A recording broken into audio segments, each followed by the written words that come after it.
Is now. Oh, perfect timing.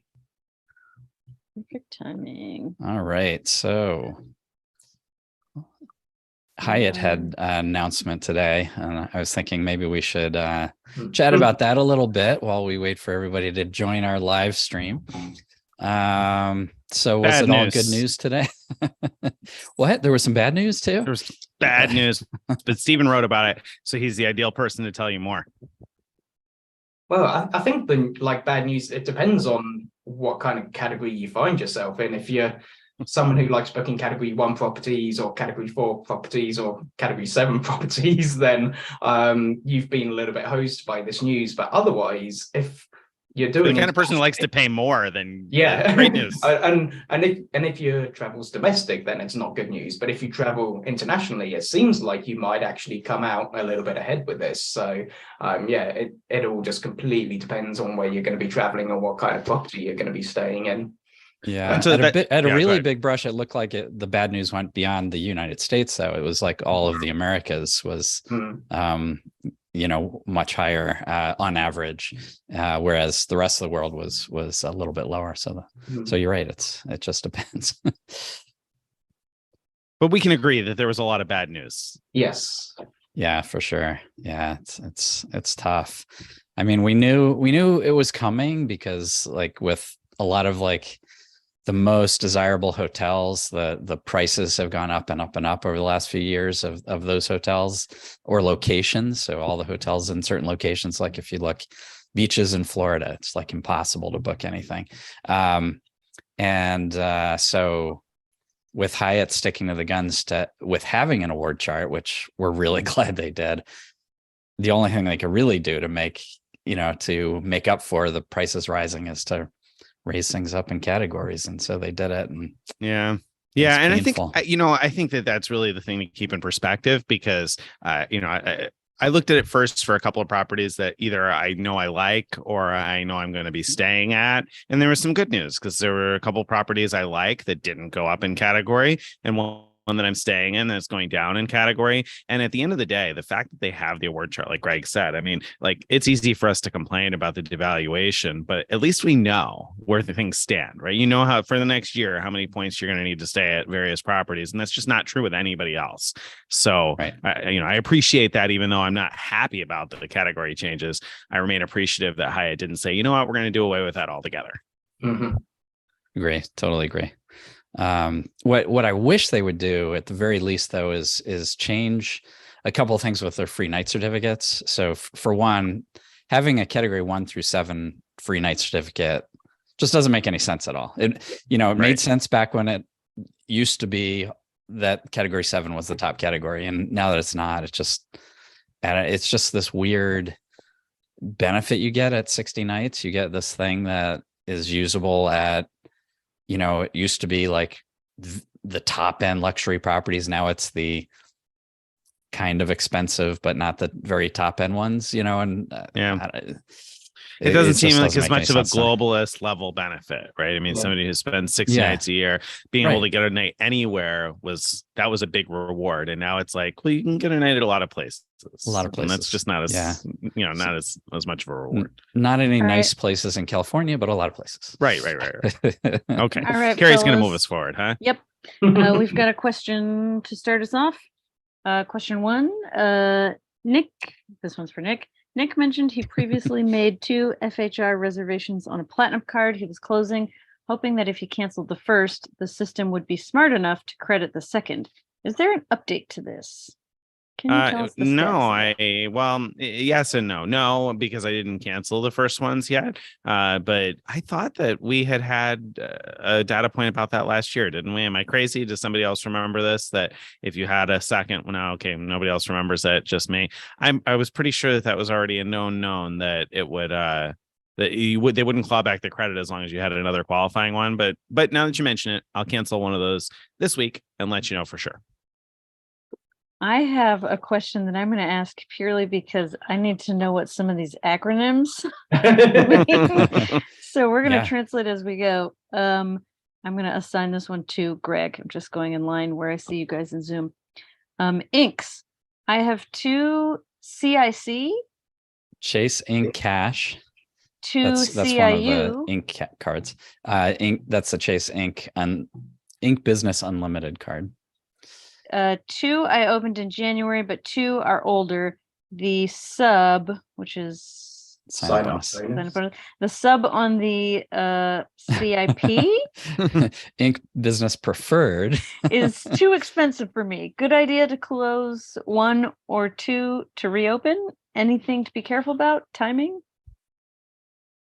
Yeah, I mean, so first of all, it's not necessarily necessary to close them in order to get new ones, but it might help to close them first. But the ink cards don't have the usual rules that most other cards do, that you can only have one, can't sign up for another one if you already have one. So there's no guarantee that you would be rejected if you try to sign up for another as it is. On the other hand, there's not a lot of benefit to having them open as long as you move your points off of them before you cancel. I think that would be a reasonable thing to do. And does anyone disagree?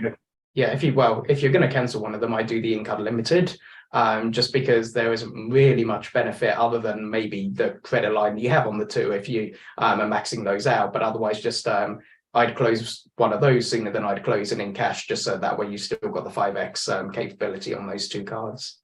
Now, Yeah. before go ahead. I'm sorry. I was just going to say the other option is to convert your Ink Business Unlimited to an in cash, and then sign up for another Ink Business Unlimited, and then later change that to an in cash too, and you have more and more and more 5x capacity that way.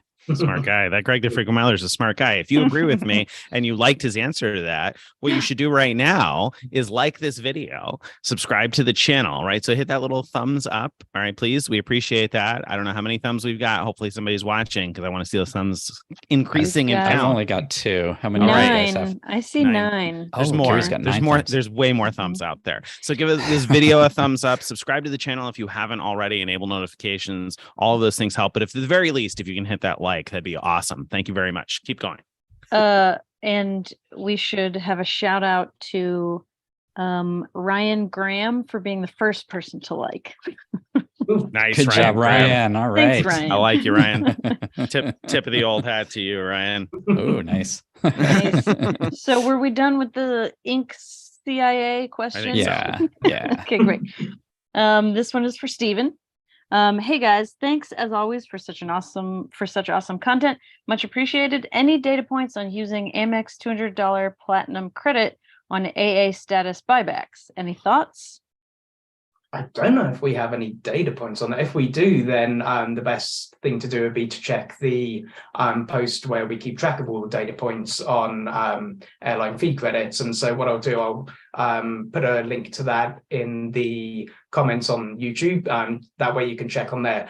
I don't remember ever hearing anything about that, but Nick's the one who updates that post, so he might know. Yeah, no, I don't think we do. And so if you do it, please let us know. But I would tell you not to do it first, because I don't know what your offer is, but I can't imagine that it's worth it to buy back the status over just finding ways to use like the shopping portal and Simply Miles offers. I mean, you could probably dump some money into like $1 subscriptions to the Wall Street Journal and Barron's and this and that to get a decent level of status. And for what I have heard of American Airlines charging in the past, you should be able to generate those miles significantly cheaper, even if you're buying stuff you don't really want, than whatever it is they charge for the most part. Like I said, I don't know all the offers, so maybe you've got an offer that's terrific and you're willing to pay for it. But generally, I think that I would probably advise against doing one of those anyway. Maybe I'm nuts, but anybody disagree or have a I agree with you, but I just want to point out David Crawford in the comments says yes, it works. I used it to retain AA awesome. Gold. So great. Okay, so I'm going to add that to the post after we're done with this. Thank you very much, David Crawford. Nice. Cool. All right. Next, and this is going to be a question for Nick. Just going in order. I'm doing the AA. Wait a minute. That's the one we just had. No, this is another different. AA. Yeah. Okay. I'm doing the AA Instant Status Promotion Challenge, and I'm about 39,000 away from keeping AA Platinum Pro. Any chance you can update the playing the game post with opportunities? Yeah, I haven't really thought about that at all lately. So that's a really good suggestion. Something I'll try and take a look at doing over the next week here, because we kind of I feel like we all petered out on that, like lost interest in terms of what what was new and current in terms of opportunities. So yeah, that's a really good suggestion. I'll do that. All right. And this one is for Greg. Is there a way to book multi-city open jaw using Lifemiles? I think not, but I'm gonna ask Nick if he knows of any way. I don't think you can. I don't think so, but open jaw, like why? So you don't need to book round trip with Lifemiles. So I can't really think of a reason why you would want it, because you just book your 2 one-ways separately, right? I'm assuming he's multi-city trying to stop somewhere. Whoever it is trying to get like a single stopover price that has a stopover in it. Right. When I tried it online once, it just like added the 2 awards up or something like that. So it didn't do any good. So there's no point in doing that. No, I've tried to do that too in order to get something to price out rather than having to do a manual booking. I've tried the manual or the multi-city tool, and it does exactly what you're saying. It just adds them up cumulatively. So I don't think there's any way to have a stopover, with Lifemiles. So no, I would be looking at using Air Canada Aeroplan for something complicated like that. All right. Next up, Stephen. I actually know the answer to that one. This next one? Yeah, I was going to say, I was just going to hand it straight to Greg because he's... All right, so Greg on this one. When booking a Delta flight, Delta Metal via Virgin, once you book the flight, how do you get the flight to show up in the SkyMiles app? Yep. There's 2 ways you do it. One is within the Virgin app, you can actually set your loyalty account for that ticket to be your Delta SkyMiles number, and then it will show up in the Delta app. The other way you could do it is I think you could use your confirmation number or ticket number from Virgin to bring it up in Delta's website. And then when you do that, you can change your loyalty number in there to your Delta number. And then you're good to go. The third way is if you book over the phone with Virgin, just ask them to put in your Delta number from the get-go. Do you know, Greg, if you can use the Virgin confirmation code, or do you need the Delta confirmation code when you put it into the Delta app? I'm pretty sure it's the same for those 2. Okay, I'll have to double check. I have a booking. I'll log in and check, because I thought that it was different, because I thought it showed where the Delta confirmation number was when I was logged into Virgin. Possible. But I'll double check. But if you're going to log into Virgin to get the Delta number, you might as well just do what Greg said and add your Delta SkyMiles number while you're there, and then it'll automatically be there. All right, so I'm going to give this one to Stephen. Give him another shot. Are all, plus you're the gift card guy, are all gift cards limiting money orders to $200? No. So any that are issued by Pathwood, which used to be Medibank, they have had some restrictions put on them. The last I heard, though, I think the restriction, or certainly on the Simon Visa gift cards, were for, I think, $499.99 was the limit, but I don't know if there have been further restrictions put on that in the last week or 2. I know that some people had even been having issues with some of the $200 Visa gift cards from Staples. So I don't know if Nick has any recent experience with that, but otherwise, other Visa gift cards from issued by other banks, I'm not aware of there being any issues other than maybe any kind of limitations placed by grocery stores themselves, whereas all the Pathwood issues have actually been put about by Pathwood, like Black Hawk Network, who are the ones who issue those cards, are the ones who have done it on their end, rather than it being an issue with like Kroger and Food Lion and things like that. Such niche knowledge in this panel. I know that I had heard some data points of some being limited to like a 199 swipe, but I don't know. I haven't been home since this happened, so I've only loosely tracked it in terms of what people have messaged me about, and then I haven't memorized that because I haven't been home to have to deal with it yet. So that's why I don't have more information than Stephen does on that one. But I think there are some anyway that are limited, but also it's going to vary by store. I haven't been home, but just because of the way things work at my local store differently than some others, I'm pretty confident that this change probably hasn't affected my store. So I imagine that there are other stores that haven't been affected. So I think it's going to vary regionally and depending on where you are. As usual. Yeah. All right. Next up for Nick. I have lots of transferable points in AMEX and Chase, but have no credit cards or points with Capital One. Where should I start? What cards and what order should I proceed? I can MS big numbers. I mean, I think if you get any, well, okay.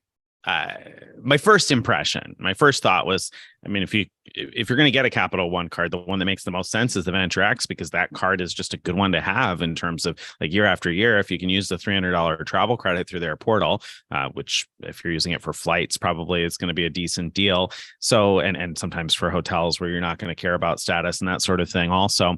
So if you're going to be able to use that, you'll get more than $100 probably in value out of the 10,000 points, because I assume you're going to transfer those to partners. So it's basically a win. It's better than being fee-free, in my opinion. Between those two things, I think that card is worth more than the annual cost. So then when you toss in the welcome bonus too, that's terrific. On the flip side, though, if you have capacity for unlimited spend, I might hold off a little bit and wait for the Spark offers to hopefully go back up, or maybe at some point we'll see that venture business card available with a good welcome bonus. And if that's the case, we've seen some of those cards offer in the past 200,000 or 300,000 miles, but they require 50,000 spend in 6 months. If you can do the 50,000 spend in 6 months, that's still a pretty reasonable return. Now, there's somebody out there who's going to scream right now and say, if you have 50,000 spend, you could open 10 different cards and get 10 different welcome bonuses. And that's true. But if you're not really limited by the amount of spend and you can do the spend on all the other cards you want also, then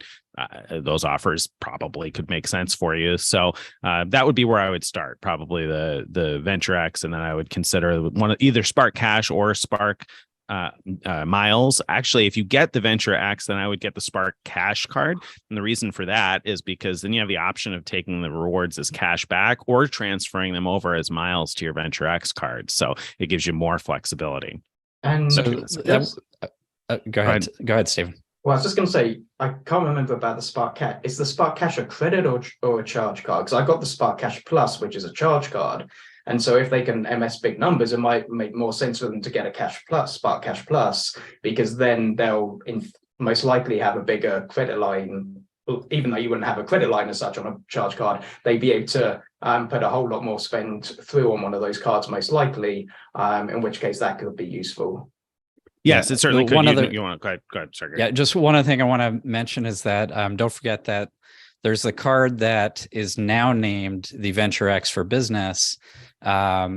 It before it was renamed, it had that offer of 200,000 or was it 250,000? I forget, points after $50,000 spent. So right now, my understanding is that there's no way to get the card right at this moment, but it should be out soon. And through a relationship banker, you should be able to get it, and hopefully it'll be that big offer again. And that'd be a really good choice. Yeah, that would be. I mean, I almost feel, though, that we also probably should mention that you're going to want one that's a miles card for sure, so you can transfer. So like Stephen mentioned, the Spark Cash card, and you're going to still want a miles card, whether that's the Venture X or this Business Venture X or the Venture One card if you want no annual fee on it. So you're going to want one of the miles cards. And the Sabre cards could make sense depending on your spending. If you're an MSer, then 4X grocery is a pretty good deal. So that might be something else to consider, but that's like going to be your second or third or fourth card. All right, great. I can't remember where we were in the line, but it doesn't matter because this next one is for Dr. Pepper. New Wyndham offer worth a mattress run? If you can find a super cheap Wyndham and you have plans to use the points for something like a Casa rental, then it might make sense, just because in case anyone hasn't seen the offer, for the next, I think it's like 2.5 months or something like that in terms of stays, you can earn 15,000 points when staying 3 consecutive nights, or 7,500 points for 2 consecutive nights. And you can earn that bonus twice. Plus, if you're a card holder, you'll earn 5,000 bonus points for your first stay. So on your first stay, if you're a card holder, you can earn 20,000 points for booking a 3-night stay, which if you can find a property costing like $40-50 a night or something like that, that can certainly be worth it. If you'd be paying much more than that, I don't know if it would necessarily be worth the effort, especially because Wyndham's not on any shopping portals. Although I guess you do have the Visa Savings Edge offers that can get you a few percentage points back, plus you'll earn the base points and things like that. So I'd say for like 50, maybe $60 a night or something like that, then it might be worth a mattress run. And especially if you're a card holder, if you'd be paying more than that, and if you're not a card holder, it wouldn't be worth it. I have a follow-up question for Stephen. Does Wyndham have a minimum in terms of how much the nightly rate needs to be before taxes in order to earn points? There isn't anything listed on there. I know IHG, I think, has the $30 limit. I think is Choice the $40 limit, or is it vice versa? I think Choice is 40. I thought Wyndham had one, but I can't remember. They might do. Like someone did actually comment on there saying something about spending a minimum of $25. 25 is exactly what I thought. So that confirms the fact that. But I didn't see anything about that minimum spend in the terms and conditions of the offer, though. But yeah, I think you'd be hard pressed to like. Even with anything less than that. Property, I think you'd be hard pressed to find one cheaper than 25. So. No, it wouldn't be in the terms and conditions of the promo. It'd be in the program terms and conditions in terms of what constitutes a qualifying night. And I think that's where 25 is the number I had in my mind, but I didn't want to say it out loud because I couldn't remember for sure. So that sounds right. But yeah, you're not going to find something much cheaper. In the past, Albuquerque has had really cheap Wyndham properties when I've looked, though. So if you're around Albuquerque or going through it, might be a place to check out. All right, I'm going to move us along. I'm going to pick Greg for this one. Where can I find a list of Hyatt hotels that has minimum stay requirement for award bookings? What are the ones you know of off the top of your head? Here's two. Hyatt Centric Waikiki Beach, andaz Maui. Yeah, I don't think there is such a list, or if there is, I have no idea where it is. And I don't know any other ones off the top of my head other than the Ventana Big Sur has like a 2-night minimum for base rooms or something like that. But I think even that varies. The one in Michigan that I go to a lot, the Inn at Bay Harbor, they have a minimum, but only in the summer. So I think, and I can't remember if it's 2 days or 3-day minimum. And so I think my guess is that a lot of properties probably seasonally have minimums, but I don't know how you could find that out. Yeah, I would think it really varies. Yeah. Some of them are can be very seasonal. So the Hyatt Place Louisville East, if you want to go during the Kentucky Derby, they have certainly a few years ago when we went, they had a 3-night minimum. But you also need to be really careful with the cancellation policies for any of those, because that Hyatt Place had a cancellation policy where if you cancelled after making your reservation, then you're on the hook for the cash price of the stay, even if you were booked with points. And because they were charging several $1,000s a night or something crazy like that, then you could be on the hook for like 10 grand or something like that if you subsequently need to cancel or you're a no-show. So yeah, just be careful with that kind of thing too, when there are minimum stays for seasonal events like that. Wow. All right. So next, Nick, any new data points on using Amex airline credit on filling up your United Bank? So with anything like this, if you haven't seen a headline or found people screaming from the rooftops that it doesn't work anymore, then it works. Because the moment that stops working, you will hear that shouted about. You won't probably have to ask, unless you've been like under a rock for the month that people were shouting, then you probably won't even have to ask. So no, I don't have any negative data points, which means I'm sure that it's still working at this point. Obviously it could end at any time, but the moment it does, you probably will hear about it, and you'll hear people continue to complain about it for a while thereafter. But I always caution people when you try to do something like this. Sometimes people panic if it takes more than a couple of days for the credit to show up. Usually credits like those show up in a few days with Amex, 2, 3, 4. Sometimes it takes a week or 2 weeks or even 3 weeks, and people start panicking, thinking it doesn't work anymore. But give it a little time. Like I said, we haven't had any negative data points, so I'm sure it's still working. And just as my own positive data point, then I last did Travel Bank, I think 2 weeks ago or something, and that credit was fine. So, yeah. Great. And so as recently as a fortnight ago, then it was fine. There you go, Nick. There's another. That's twice today. He's used the word fortnight in conversation, everybody. Twice today. Love it. Anybody who doubted he was British, twice fortnight. Love those Britishisms. All right. Next, Greg. With the new promo from Delta about reserving hotels and getting MQDs, are multiple rooms booked on a single reservation all counting towards MQD or only just one room? No idea. If I was going to try to book that, I would read the terms and conditions of the offer and see what it says, but I haven't read it that carefully. Not sure on that one.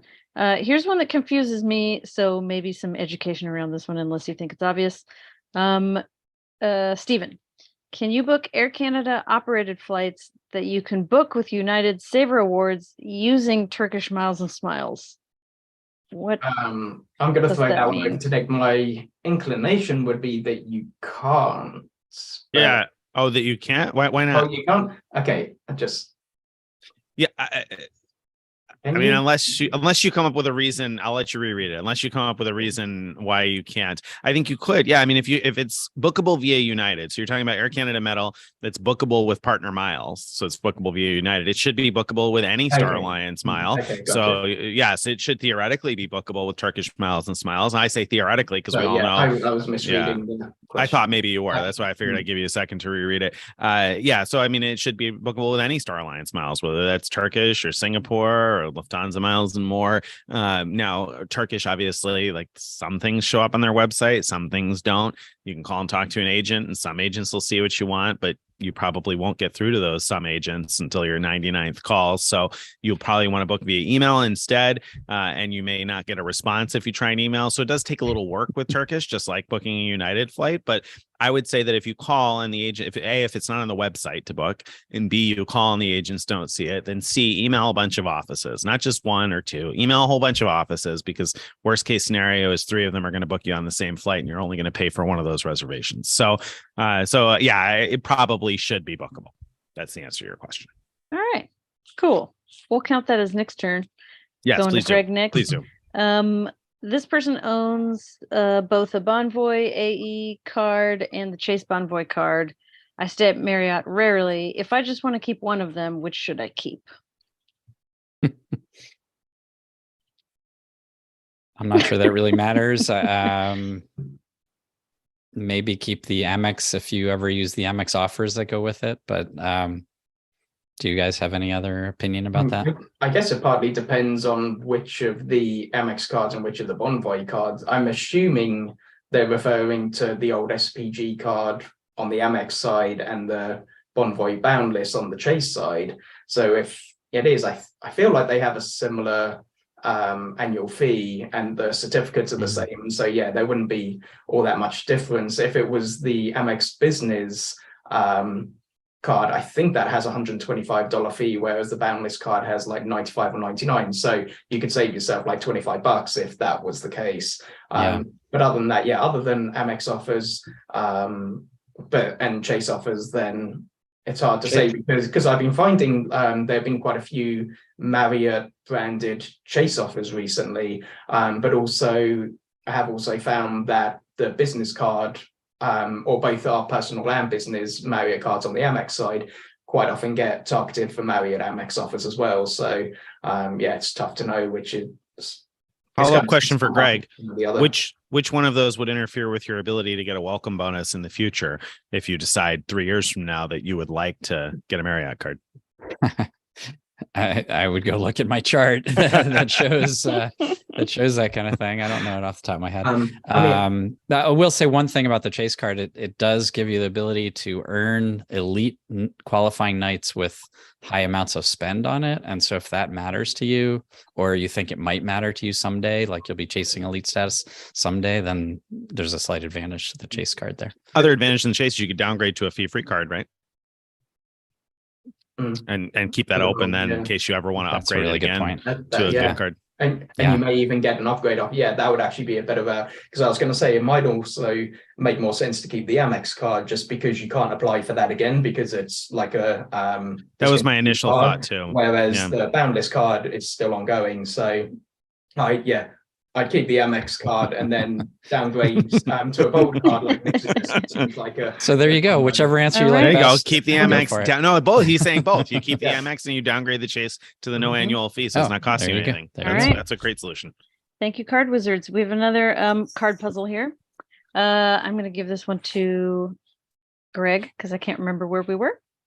Got to cancel Citi, thank you, business to qualify for the bonus again in 2 years. If I combine thank you points, cancel the card, transfer points, will it use thank you business points since they have an expiration date now? So first of all, I'm pretty sure I read just recently that the Citi business card is no longer available. Yeah. So canceling it to sign up again is not a good idea. Don't do it. But as a general thing, the answer, if I'm understanding the question correctly, you have points that are expiring because you canceled the card that was behind it. When you go to use your combined thank you points, it will use those first. Yeah, it'll use whatever points are going to be canceled, are going to expire first. It'll use those first when you go to use them in any way. Cool. All right. There was a Nick. Yes. Okay. This one is for Nick. Can I purchase $200 in Amazon gift cards for the AMEX Platinum offer? I'm sure the terms probably say no, but yeah, I mean, I have not heard of apart from the big wide open, like huge amounts of points for grocery spend on like the Hilton cards. I haven't really heard many data points of Amex ever clawing back points on like one of these tiny little offers. Like, what is it? Like a couple thousand points you get for spending $200. I doubt that would get clawed back, even if the terms exclude Amazon gift cards. If you're like the nervous Nelly type that doesn't, want to risk it, then buy third-party gift cards through Amazon. And I think that would be, even less of a problem. But yeah, I have bought Amazon gift cards with those offers in the past and would without hesitation. Yep. All right. Let's see. Let's do Stephen for this one. If I ticket 2 AA awards on 2 different airlines for the same day, will AA cancel one of the bookings closer to the travel date? I think they would. I feel like either Nick or Greg had an experience with, was it American where they automatically? It was United for me. It was United, that's right, yeah. I'd assumed that American would do that. I've never encountered that personally, but I've never had 2 American bookings going at the same time like that. But I'd imagine that would be the case. All right. So, wait, real quick, Greg, what was your United experience with that? I had a award ticket booked with United Miles on United for the same day that part of my ANA around the world trip, I would be flying United.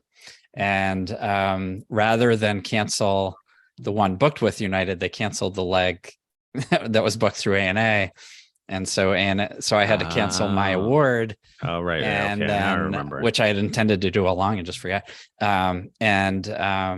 And then ANA luckily worked with United to get that put back together. That's interesting because I just recently had an experience where I didn't realize I had 2 flights booked on United on the same day, and I only canceled one a couple hours before takeoff, and they didn't cancel either one of them. So, so was that a domestic? Because mine was international, and I wonder if they're more. Yeah, they were both domestic, and one was booked with Turkish Miles, and one was booked with like United Credit through United.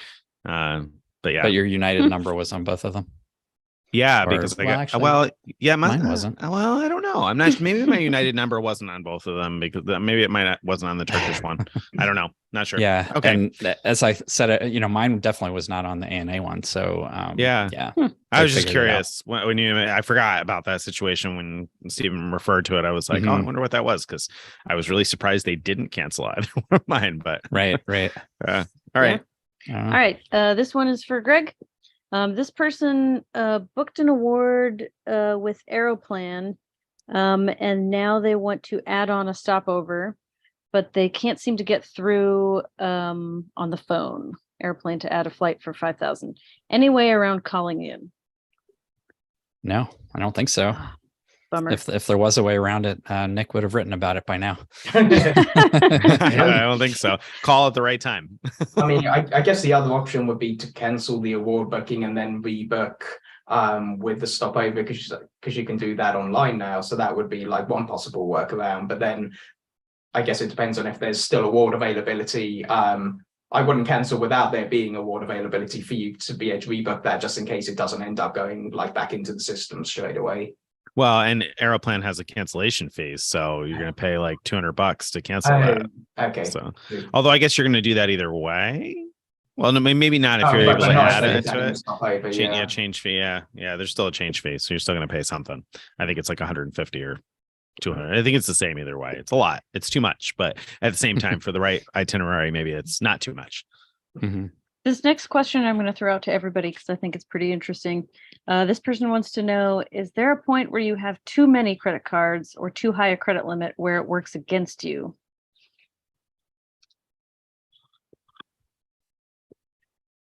I'd say not as such, but it could depend. Like in terms of organization, I can imagine for some people there will come a point where you have like too many cards and too many annual fees to keep track of, or if you don't set up auto pay or something like that, where you forget to make a minimum spend or make a minimum payment at least on a card or something like that, that could come back to bite you. I don't think that in theory, though, having too many cards or too much of a credit line would necessarily hurt you, though. All right. Next up, what do we all have planned for Japan? Where are we going? Oh, it's cute that you think we know that. Exactly. Anyone? Greg's up first. I mean, I feel like Greg. Yeah. Why don't you give the synopsis of why we don't know that? Okay. Well, yeah. First of all, we're still planning exactly how the challenge is going to work, and but what we do know is that 3 of us are going to plan. We have 6 days in Japan. Well, we have 6 days that start in Japan and end in Japan, and 3 of the 5 of us are going to plan 2 of those 6 days, so that altogether we'll have those 6 days accounted for. And then when we fly back to North America, then the other 2 people will plan the next 4 days, because 2 days each. But we're not telling each other what we're planning, so it's going to all be revealed as we actually go, and we're each going to be surprised. So we did pick on the last Ask Us Anything, or maybe it was one before that, I can't remember. We picked what order we would go in. So we know that the plans are for me to plan the first 2 days, and then it'll be a surprise to the other 4 people what we're doing during those 2 days. And then Stephen goes next, and then Carrie goes next. And Carrie has the added challenge. She has to get us back to the Tokyo airport in time for our flight back to the US. And then Nick goes next for the next 48 hours after that, once we arrive in the US. And then Tim ends up with the final 48 hours. Where we go, what we do, nobody knows. Like Greg said, we're still trying to figure out the parameters. So we're working on it. We're trying. We talked about it just today in our regular meeting, but we'll see. We will publish. Yeah, sort of we'll publish the rules of the game soon-ish. Hopefully in about 2 weeks, I'd say. I'm hoping that we'll have it set enough that we could publish what the rules are exactly.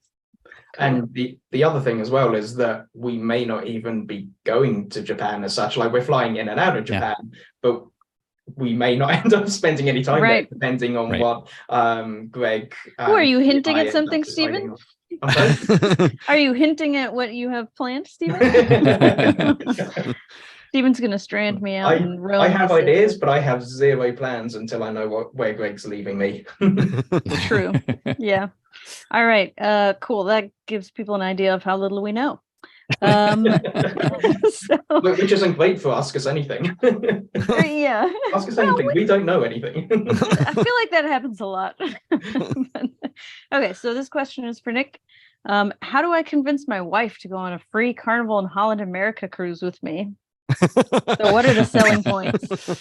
I mean, that seems like perhaps an unwise thing to attempt to do, because you're going to regret that if she doesn't like it. But no, I mean, in terms of the selling points, like Carrie said, my wife and I really had like no interest in cruising, and I probably had less interest than she had in cruising, and that's, like I said, she wasn't really interested in it either, but the price point was right. I said, okay, well, for just about free, why not? And I knew I'd be able to write about it, so one way or another there'd be some entertainment value out of it. And we were both really pleasantly surprised enough that we've cruised 3 times in the last like 4 or 5 months, and we're looking for more opportunities to do it. So I think that the thing for me is to look at it as, sort of like going to a resort. It's not the same type of travel that you may have done in the past. And I know there's Tim wrote a post a while back about punk rocking your travel, right? Like looking at which types of travel are you're too cool for, kind of a thing. And I think we probably had a little bit of that, like where we thought we were too into the authentic travel to do a cruise. But then we realized, well, you know what? This is really a nice, relaxing, easy vacation, and we get to see a bunch of places. So it was actually a lot of fun. Food was much better than what I anticipated. So, I mean, I think I would send her my posts about the cruises and see what she thinks when she reads what I have to say, and make it clear that this is coming from somebody who, like, I get nothing out of you cruising, right? So it's not like there's anything in it for me to convince you that it's a good idea. And yet we were just really pleasantly surprised. So I also get out there and look at some YouTube videos, because they do YouTube walkthroughs. Look for some of the more interesting ones and shorter ones, perhaps, where you can see what the ships have to offer, because it's really nice. You get the entertainment there, you get the food, go to different types of places and have different types of food if you want. So I don't know. I think it's a great way to travel without having to pack everything up and move to the next place. That's definitely the thing I like about cruising, is that we don't have to pack up and move hotels 3 times to see 3 different places in 3 days. Yeah.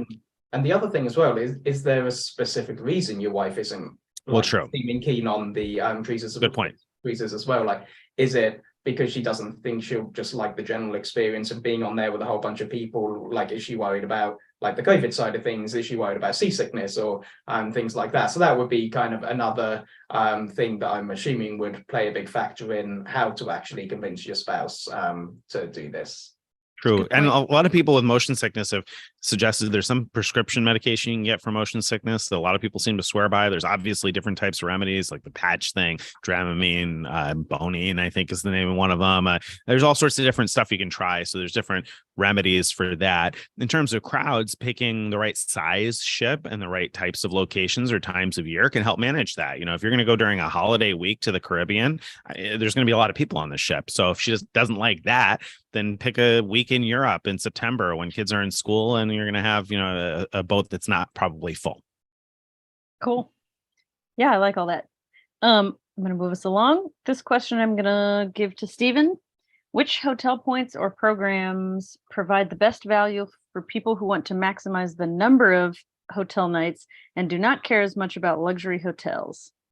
I'm glad you passed it to me, because that's me basically. That's his life.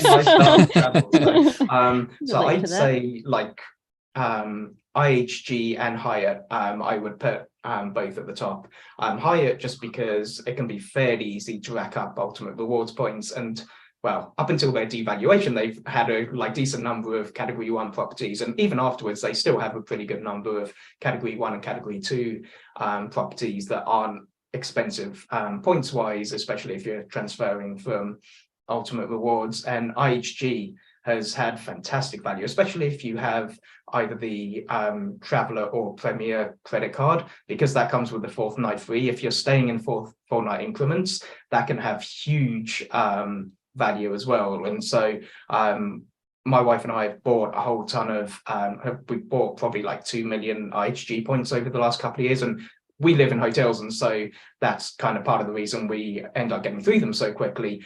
But we get such good value. We buy them for half a cent. We normally get at least 1 cent of value, so we're kind of like getting double the value from that. And so that we found some like fantastic stays with that. And so at the moment we're staying 10 nights in downtown Asheville, North Carolina. Oh, cool. On points, and the net cost for the points was something like $63 a night or something like that. So way cheaper than anything we could have booked cash wise. So yeah, IHG and Hyatt, I would say, are definitely the best. Cool. All right. This one for Greg. Has anyone heard any news in regards to what is going on with Citi, specifically their updated travel portal and potential new credit cards? Yeah, they've been promising a new travel portal for a long time, and that hasn't shown up. So I don't have any idea what's going on there, except probably IT issues, I would guess. The potential new cards, I mean, a couple people have surfaced rumors saying that what we should expect is like a high-end card that has all of like the best like category bonuses all tied into one card so that you'll earn, high numbers of points for pretty much everything. That seems so unlikely to me, but because Citi will just lose a ton of money if they do that. But Citi has done crazier things, so let's hope that they do that. We'll see. It'd be very on brand. All right, Nick, for this one, I have 3 Marriott certificates that I got for opening Bonvoy Boundless card that are expiring next month. Any chance they will let me extend them, and any strategy to get an extension? Yeah, I mean, there's a really good chance. I would certainly call Marriott and ask. I mean, it's your only option is to call Marriott and ask. So you might as well. And I mean, I haven't heard. The only thing that gives me any pause there is the fact that they were part of a welcome bonus. And so there's part of me that says, would that be treated differently than one of the annual free night certificates on a card? But at least with the annual free night certificates on Marriott cards, it's always like a 3-minute phone call to call and get somebody to extend that. They're really quick and easy once you get through to a person anyway. So I would probably expect the same. Usually they'll extend them one time for a year from the day you call. So if they expire a month from now and you have no plans to use them anyway in the next month, I would probably wait it out until, at least a couple more weeks go by, because that'll give you more time on the other end in terms of how long they get extended. But very good chance they'll extend them. And let me add that if the person on the phone says no, we won't extend it, hang up, call again. Yep. If the person says that again, hang up, call again. Keep doing it until you get the right answer. And seriously, I have a post about this where in the comments you could read lots of people who said it took them 6 times, 7 times, whatever. All right, good to know. For me, it's been just one time every time recently. Now the strategy I use, I don't know if it helps, but it can't hurt, is I actually have a booking in mind for the future that I lead the conversation saying, I want to book this particular hotel in January, but that's after the certificate expires. Is there any way you can let me use the certificate for that date? And there is no way they can do that. What they can do is renew it for a year. And so that's a great idea. Great suggestion. Yeah. Really good strategy. I haven't bothered with that. I've just called and said, hey, I haven't gotten a chance to use it. Is there any way you can extend it? And I haven't yet hit the person that said no, but totally great suggestion. Hang up and call again, because we know it's possible to extend free night certificates. So it's just a matter of getting the person who does it. And there is no sense, Greg didn't emphasize this part, but I want to. There's no sense in arguing with the person who tells you no, because you're not going to change their mind. Just hang up and talk to this. Thank you very much. Have a great night. Hang up, call right back. I like it. All right, Stephen. I'm assuming y'all have gone over the Hyatt deval already, but I'm wondering if you managed to find any bright spots in all of the changes. What do we think? So one net positive is that the number of properties that fall into category 1 to 4 is increasing. It's not looking as good on the US side of things, but worldwide we'll have more of a selection where you can redeem those certificates. So that's a positive development. There are some properties that are moving down from category 5 to 4, some that are moving down from category 8 to 7. So if you have either of those 2 types of certificates, you'll have different properties that you can use them at. There are actually going to be fewer category 7 properties because quite a few of them are going to be going up a level to category 8. But if you've had your eye on one of the category 8 properties that's going to be dropping, then that could be beneficial in that respect. I know that Greg was having a look at them earlier. Are there any other kind of not necessarily sweet spots, but less painful scenarios where people might come at it? Yeah, I mean, I don't have a lot of specific examples in my mind, but it's really easy to look at the ones that we know of that are like getting priced out of our certificates or just going up to ridiculous levels, and forget that there's a lot of good ones that aren't changing at all. So, for example, Nick is at or was just at, I don't know, the Hyatt Regency Grand Cypress, which has been on the post about the best category 1 through 4 Hyatts. It's been on there since I first created that post, and it's still on there, and it still will be on there because it's not moving. Same thing. No, never mind. I was thinking about a different thing, but so I don't know. There's a lot that are in the post that are staying in the post, so that's good news. All right. This one's for Greg.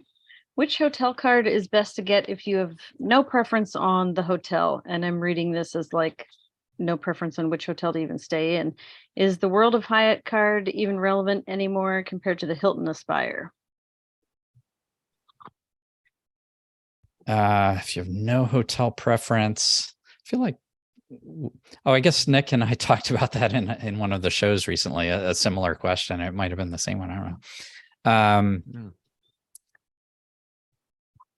Yeah, I mean, so my answer at the time was if you don't have a hotel preference, I think you should be looking more at what's the best like transferable points card or even cashback card you can get and not worry about a hotel card. But Hilton Aspire is a great card, so don't get me wrong. I mean, that thing can pay for itself easily if you can use the credits. A $250 resort credit and the $250 airline fee credit each year is worth more than the annual fee, and then you get Hilton Diamond status. So that's a really good choice. All right. This is for everybody.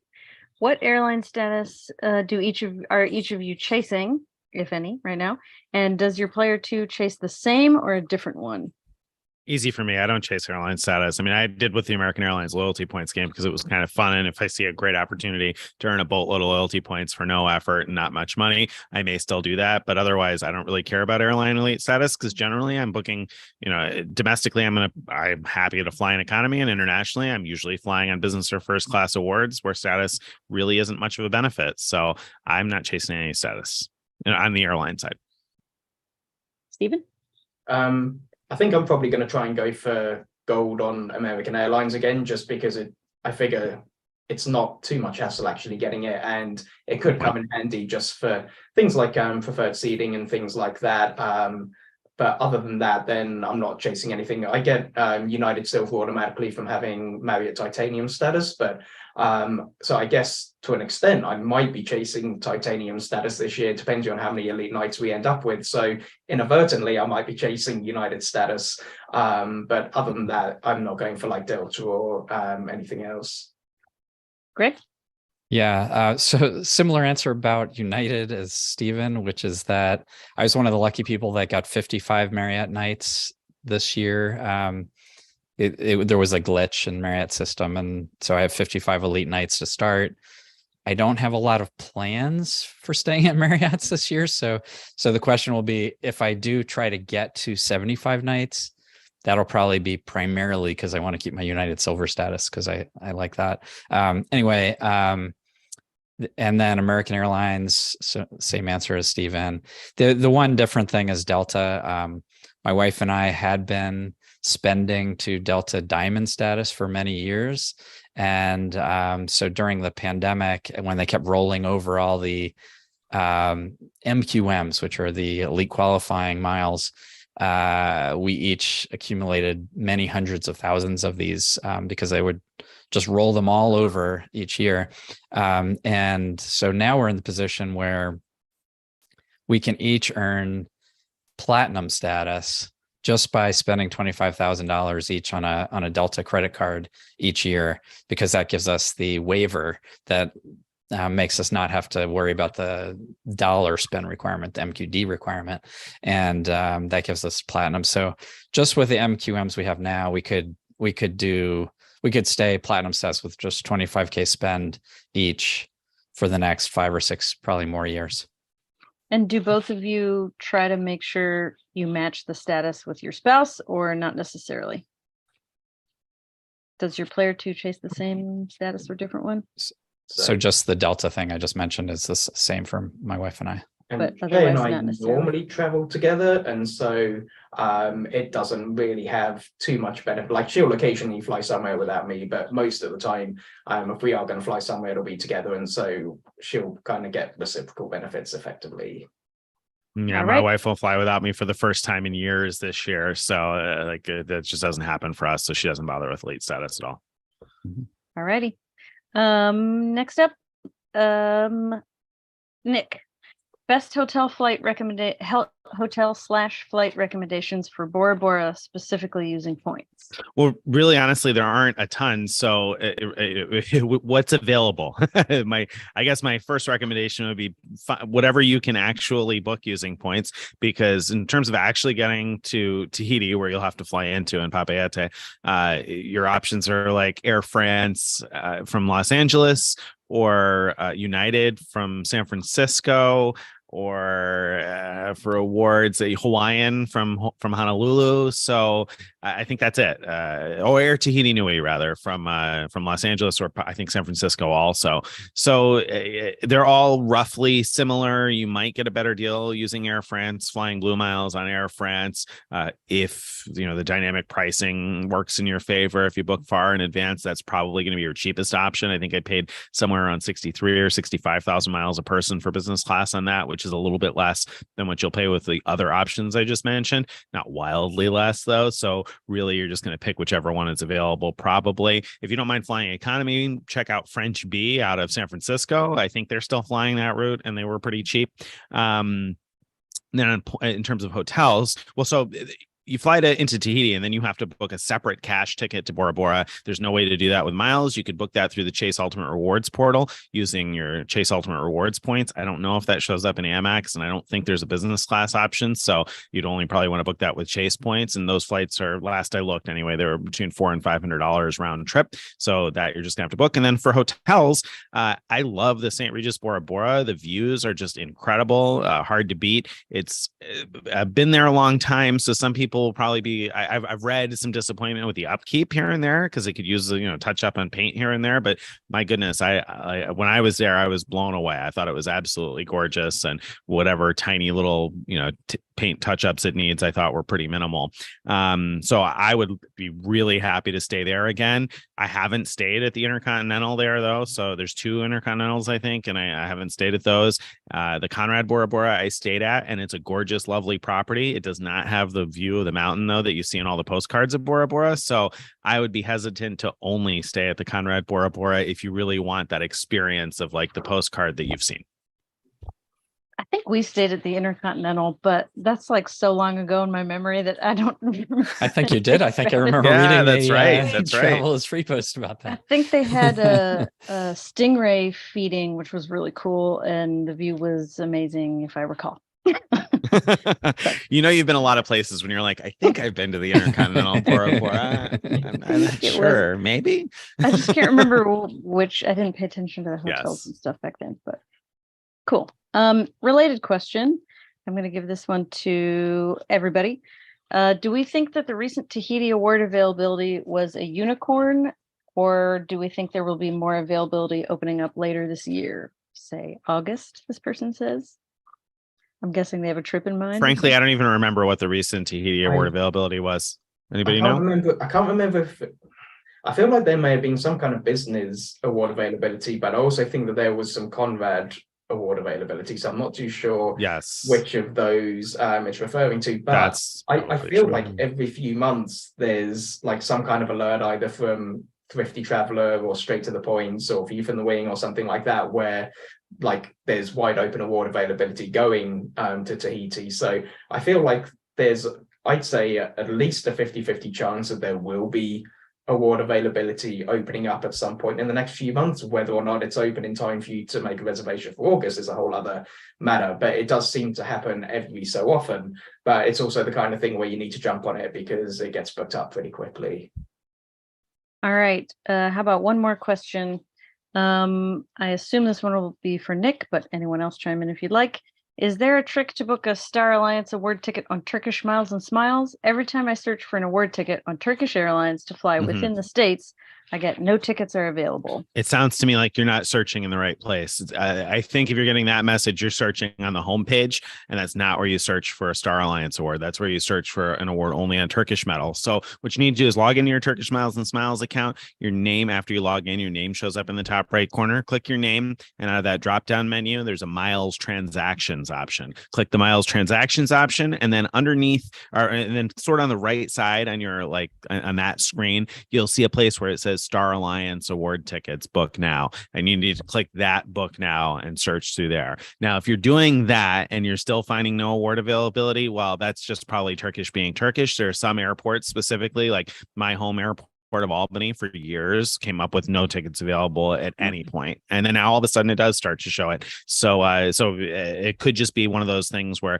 your airport is one of those that just never shows a flight for some reason, and then you'll just have to email in order to book, like I mentioned earlier. So that's that. But that, it sounds to me like you're using the homepage search, and so the first step will be getting to the Star Alliance booking tool, which looks identical to the homepage, but it's not. You need to go through the steps I just described. Great. I think that's us out of time. All right. Thanks Great for the show. great questions, Thanks, everybody. everyone. If you haven't already, please do hit the thumbs up like button on the YouTube video right under the video. That would help us out. We appreciate it. And so we'll see you all